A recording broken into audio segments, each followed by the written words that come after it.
बतावा 20 दिन हो गए, अमित के अभी कोनो खबर नहीं खे। रउआ चिंता मत करी, वकील साहब के फोन आइल रहे, सब ठीक बा। अरे का भइल बेटा? हे, का भइल? का भइल? अरे हॉस्पिटल जाने की तैयारी करो। हाँ, हाँ। संभालो बेटा।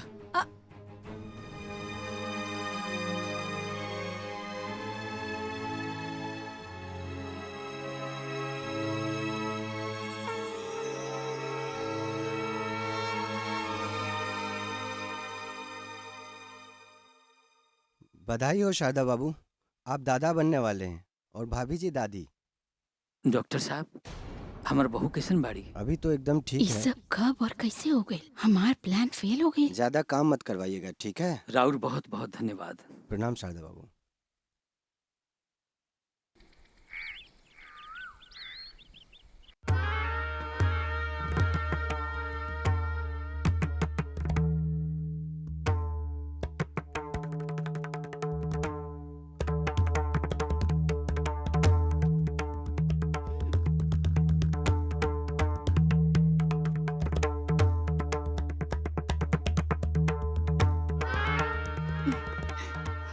इली माई दूध रुआ दे दी।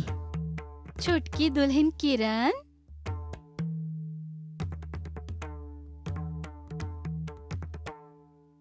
हाँ माई। बेटा ई तरह खातिर दूध लाइल बानी, केसर पिस्ता बादाम वाला। बच्चा खातिर अच्छा रही ना? इला। हाँ किरण, हाँ। हम चाहत बानी तुहार बच्चा एकदम तंदुरुस्त पैदा होके। हाँ हमहू चाहतानी, पीला। पीला।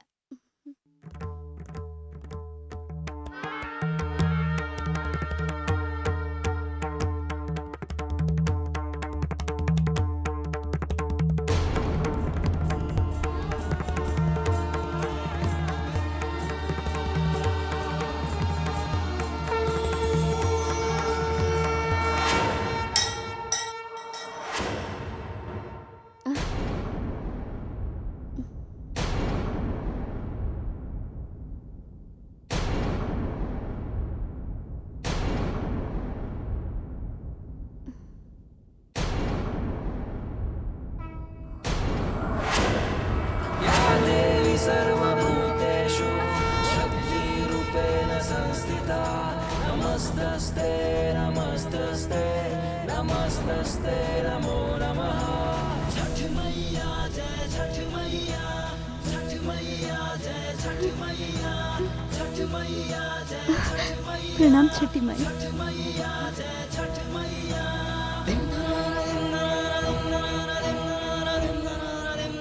तुम नारी नहीं बल्कि नारी जाति के नाम पे कलंक हो। तुमने मेरे भक्त को इतने कष्ट दिए, मैं देखती रही, लेकिन आज तुमने इसके दूध में जहर मिलाकर इसे मारने की कोशिश की। अच्छा, तुमने एक बार भी नहीं सोचा कि इसके गर्भ में एक बच्चा पल रहा है?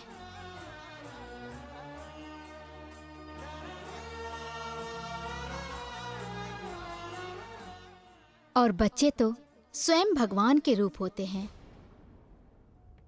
तुम्हारे इस कुकर्म के लिए मैं तुम्हें दंडित करके रहूंगी।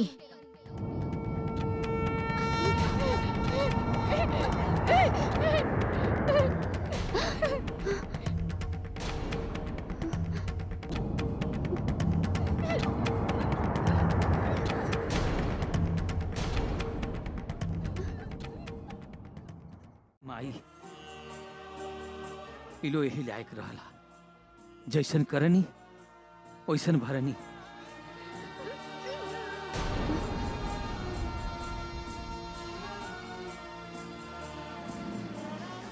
बेचारी के इतना दुख देरी सही, इतना दुख देरी सा। बिल्कुल सही के लिए बनी मैया, बिल्कुल सही।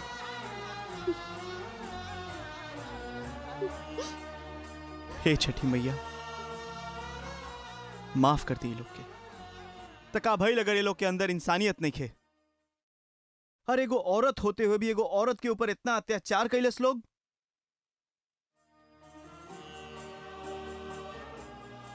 और ये बेचारी इतना अत्याचार सहते हुए भी कभी उफ तक ना कैलस। सिर्फ हमरा प्यार कर। झूठा चोरी के इल्जाम, हमरा किरण के अलग करावे के साजिश। अजानते रो किरण, ओ दिन जौन आदमी तार हाथ पकड़ ले रहे, ऊ साजिश भी इहे लोग कैले रहे लोग।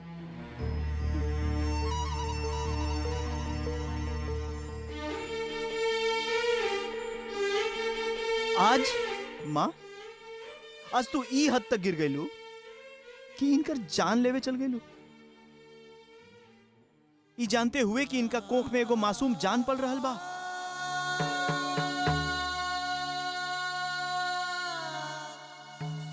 उ जान हमार खून हमा, तोहार भी आपन खून।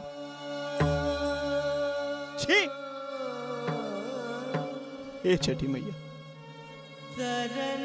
ये लोग के बुद्धि दी, हम माफ कर दी लोग के। नहीं, मैं इन्हें माफ नहीं करूंगी। अगर आज हम सही समय पर ना आए लती छठी माई, तो हमके तो इहो सब पता न चलत।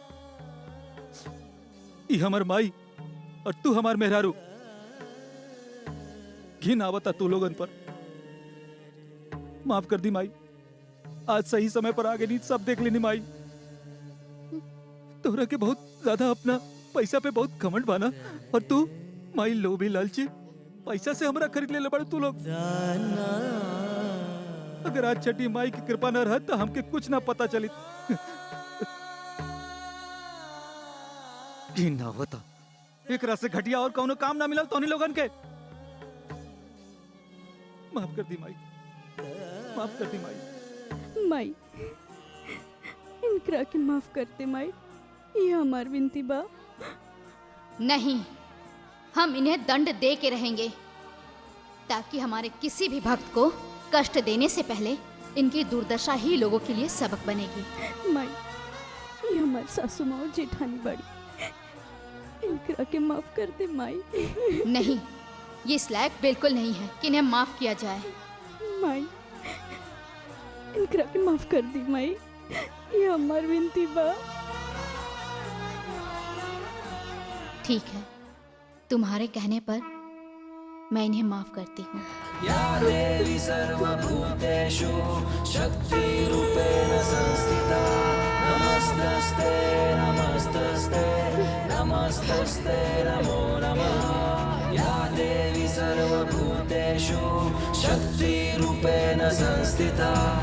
छठ मैया जय छठ मैया, छठ मैया जय छठ मैया, प्रणाम प्रणाम छठी माई। जय छठ मैया, छठ मैया जय छठ मैया। हमरा से गलती हो गई, छठी मैया हमरा के माफ कर दी। हम ना समझ पानी कि हमरा परिवार के सबसे बड़ा धन और दहेज किरण बिया, छोटकी बहू तो हमरे घर की लक्ष्मी बिया। हे छठी माई, माफ कर दी हमरा के। दुनिया में नारी ही सबसे महान होती है और नारी का दर्जा सबसे ऊंचा होता है। अब ऐसे कर्म करना कि नारी की गरिमा बनी रहे, और इस दहेज रूपी कलंक को मिटाने के लिए अपने घर में आई हुई बहू को ही सबसे बड़ा दहेज समझना।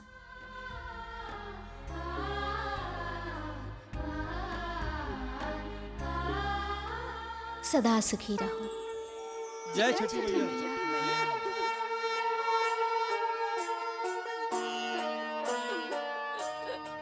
बहू, हमरा के माफ कर दे, हमरा के माफ कर दे। हमके माफ कर दे किरण, हम बहुत दुख देनी, हमरा के माफ कर दे। माई, राउर तो हमार सासू माई बानी। लड़की लोग जब भैया से अपन माई छोड़ के आवेले तो ससुराल में दूसर माई के रूप में सासू माँ पावेले। हमके माफ कर दी बाबूजी, हमसे भूल हो गई। बेटा, कोनो बात ना माई, हमरा माफ तोरा के कर अपन दा। गलती के एहसास हो गई। कोनो बात ना माँ, प्रायश्चित हो गए। देखलू हम दादा बन गए नी। और हम दादी बन गई नी।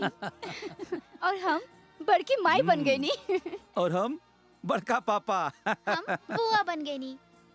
अब बाबूजी हम पापा बन गए नी। प्रेम से बोलो लो छठी मैया की जय। ई रहल छठी मैया के भक्त किरण के कहानी। सबे बोली छठी मैया की जय।